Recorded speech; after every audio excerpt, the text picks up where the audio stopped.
முருகனுக்கு ஏன் காவடி எடுக்கிறாங்கன்னு தெரியுமா? அகஸ்திய முனிவரோட சீடரா இருந்தவன் இடும்பன். பலசாலியான அவன் எவ்வளவு பெரிய வெயிட்டா இருந்தாலும் ஈஸியா தூக்கிடுவான். முனிவரோட வழிபாட்டுக்காக கைலை மலைக்கு போய் சிவன் சக்தியோட சொரூபமா இருக்கிற சிவகிரி சக்திகிரிங்கிற மலைகளை ஒரு பெரிய மூங்கில் குச்சியோட 2 பக்கத்துலயும் கட்டி துலாபாரம் போல தன்னோட தோல்ல தூக்கிட்டு வந்தான். தான் பெரிய பலசாலி அப்படிங்கிற கர்வம் அவனுக்கு. கைலை மலையில இருக்கிற முருகப்பெருமான் அவனுக்கு பாடம் புகட்ட நினைச்சாரு.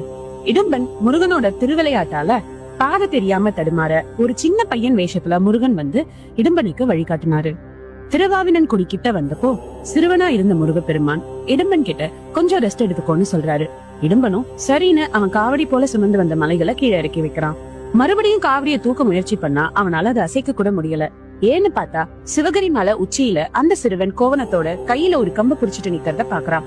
பயங்கர கோவத்தோட இடும்பன் அந்த சின்ன பையனை பார்த்து மலையில இருந்து இறங்குன்னு சொல்ல அந்த பையனும் இந்த மலை எனக்கே சொந்தம்னு சொல்றான். கோவத்துல இடும்பன் அந்த சின்ன பையனை அடிக்க போக சின்ன பையன் உருவத்துல இருந்த பகவான் முருகன் இடும்பனை புடிச்சு தள்ள அவனு கீழே விழுந்து மயங்கிடுறான். அகஸ்திய முனிவரும் இடும்பனோட மனைவியும் முருகன் கிட்ட மன்னிப்பு கேட்க முருகப்பெருமான் இடும்பனை மன்னிச்சு தன்னோட காவல் தெய்வமா மாத்திக்கிறாரு. இடும்பன் 2 மலைகளை தூக்கின அந்த நிகழ்வை நினைவுபடுத்தும் விதமாதான் மனிதர்கள் முருகப்பெருமானுக்கு காவடி தூக்குற பழக்கத்தை கொண்டு வந்தாங்க.